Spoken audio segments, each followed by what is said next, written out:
Hello दोस्तों, स्वागत है आपका हमारे YouTube channel TET fact academy में। मैं हूं शशिकांत राय और आज हम बात करने वाले हैं 94 शिक्षक बहाली में भाग ले चुके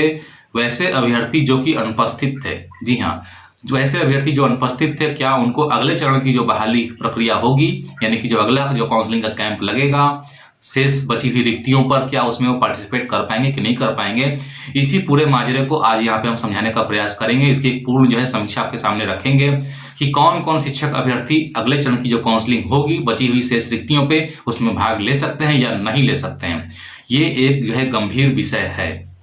क्योंकि आप देख रहे हैं कि जहां भी काउंसलिंग प्रोसेस अभी चल रहा है, जहां भी नियोजन इकाई में काउंसलिंग हो रही है, वहां पर ऐसा कोई सिस्टम नहीं है कि अटेंडेंस लगाया जाए। अटेंडेंस का कोई सिस्टम नहीं है, क्योंकि अभ्यर्थियों की संख्या बहुत ज्यादा है, बहुत अधिक मात्रा में जो है अभ्यर्थी पहुंचते हैं, इसलिए अटेंडेंस लगाना संभव नहीं है। और इसकी को जो है आधार मानते हुए कि जब अटेंडेंस लगाना संभव नहीं है तो कैसे उनको उपस्थित या अनुपस्थित माना जाए, तो यहाँ पर जो है सारी चीजें हम आपको डिफाइन करेंगे। तो बने रहिए इस वीडियो के साथ में, पूरा वीडियो देखिएगा, वीडियो को स्किप मत करिएगा। चैनल को छोड़ के जाने की जरूरत नहीं है, क्योंकि अभी भी जो है 2 चरण कम से कम जो है काउंसलिंग के कराए जाएंगे बची हुई रिक्तियों पे। तो आप बिल्कुल हमारे चैनल के साथ बने रहिए, और चैनल के साथ बने रहने के लिए आपको करना होगा चैनल को सब्सक्राइब, बेल आइकन पे प्रेस करिएगा और ऑल पे क्लिक करिएगा, ताकि सारे वीडियो के नोटिफिकेशन आपको मिल सकें। तो आइए अब समझते हैं कि ये अनुपस्थित और उपस्थित वाला मामला क्या है। काउंसलिंग प्रक्रिया के दौरान ही करीबन आज से जो है 4 दिन पहले जो है दैनिक जागरण में पटना संस्करण में ये खबर छपी थी कि वैसे सभी अभ्यर्थी जो काउंसलिंग प्रक्रिया में अनुपस्थित थे उनको अगले चरण की जो काउंसलिंग प्रक्रिया है उसमें भाग नहीं लेने दिया जाएगा।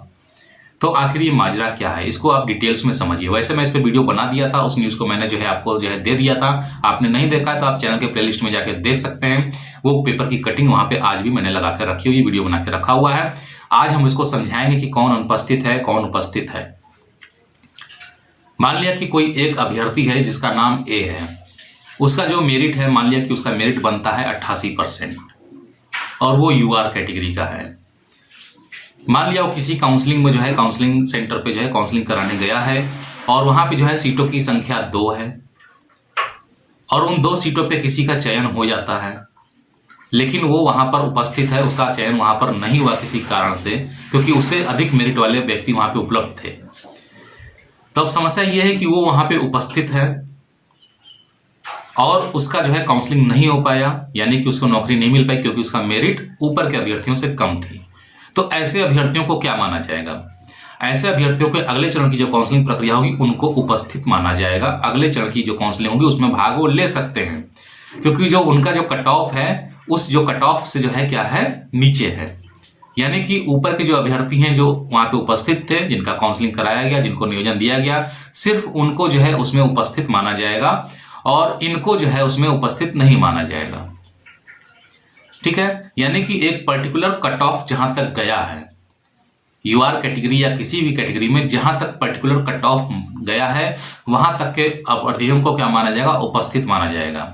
भले आप वहां पर उपस्थित हैं कि नहीं है। कहने का मतलब यह है कि जैसे इनका 88 था, 88 से ऊपर जो है अगर आपका था मेरिट, ठीक है, यानी कि 88 से ऊपर जो है इनका जो है मेरिट अगर बनता है, यानी कि आप ये मान के चलिए कि इनसे ऊपर कोई अभ्यर्थी था इनसे अधिक मेरिट वाला, तो उसका सिलेक्शन हो गया और उसका जो कट ऑफ बना, मान लिया उसका जो है 88.50 था, तो आप ये मान के चलिए कि वो कट ऑफ जो है एक डिक्लेयर लाइन हो जाएगी, एक बेस लाइन हो जाएगी कि इसके ऊपर जितने अभ्यर्थी हैं, ठीक है, उनका सिलेक्शन जो है हुआ है और उसमें से जो उपस्थित नहीं है उनको अनुपस्थित माना जाएगा और उनको जो है फिर कहीं भी अगली जो काउंसलिंग प्रक्रिया होगी उसमें वो भाग नहीं ले पाएंगे। क्योंकि सरकार का तर्क ये है, बिहार शिक्षा विभाग का तर्क ये है कि हमने आपका नाम पुकारा था, आप क्यों नहीं आए। अब शिक्षक अभ्यर्थी क्या तर्क दे रहे हैं, और ये सारी कैटेगरी के लिए सेम है, यानी कि जहां जहां तक जहां जहां कट ऑफ गया है, ठीक है, जहां जहां मान लिया कहीं 88 गया है, किसी भी कैटेगरी में बता रहा हूं, किसी भी कैटेगरी में मान लिया कहीं पे 88 गया है, कहीं पे 77 गया है, कहीं पे 90 गया है, कहीं पे जो है 65 गया है, कहीं पे मान लिया अगर जो है कहीं कहीं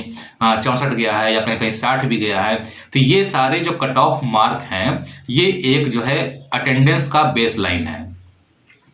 इसके ऊपर के जितने भी अभ्यर्थी हैं अगर वो काउंसलिंग प्रक्रिया में भाग नहीं लिए हैं और उनका मेरिट हाई है और वो घर बैठ के सो रहे हैं या वो इंतजार कर रहे हैं कि हम कहीं और काउंसलिंग करा लेंगे, कहीं और हमारा हो जाएगा, लेकिन वहां भी वो नहीं गए हैं, तो ऐसे सभी अभ्यर्थी जो उस कट ऑफ लाइन के ऊपर आते हैं उनको अब्सेंट माना जाएगा और उनको आगे आने वाली जो काउंसलिंग प्रक्रिया होगी, जो अगले चरण की आयोजित की जाएगी शेष बची हुई रिक्तियों पे, इस पर जो है वो लोग काउंसलिंग नहीं करा पाएंगे। अब शिक्षक अभ्यर्थी ये तर्क देते हैं कि ठीक है, हम वहां पे काउंसलिंग नहीं करा पाएंगे तो उस पर्टिकुलर नियोजन इकाई में तो हम नहीं करा पाएंगे।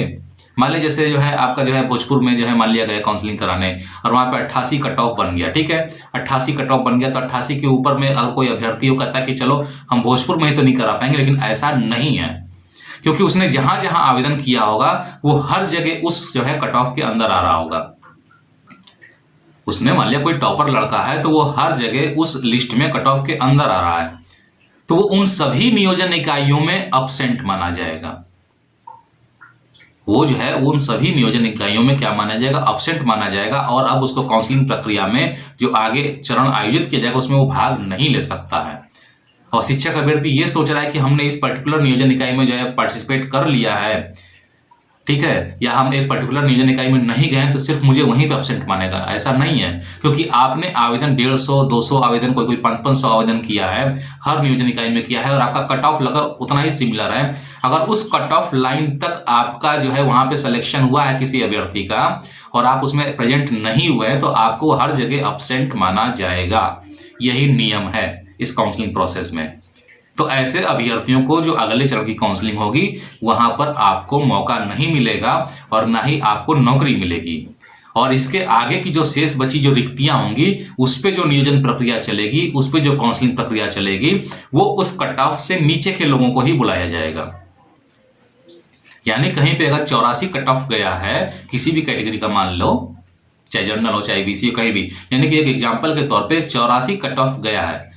तो अब जब काउंसलिंग जो दूसरा चरण जो चलेगा वो 84 के नीचे से चलेगा, 84 से नहीं चलेगा। 84 के ऊपर के सभी अभ्यर्थियों को अब अब्सेंट मान लिया जाएगा। तो 84 जो ये सारे जो कट ऑफ की लिस्ट जो आ रही है ये काफी महत्वपूर्ण है। इन कट ऑफ को आपको नोट करके रखना पड़ेगा और इसके वीडियो में आपको जो है देते रहेंगे कि ताकि आप ये ध्यान रखिएगा कि किस नियोजन इकाई में कितना कट ऑफ गया है, क्योंकि अगले चरण की जो काउंसलिंग होगी वो इस कट ऑफ के नीचे से शुरू होगी, इसके ऊपर वाले अब नहीं आएंगे।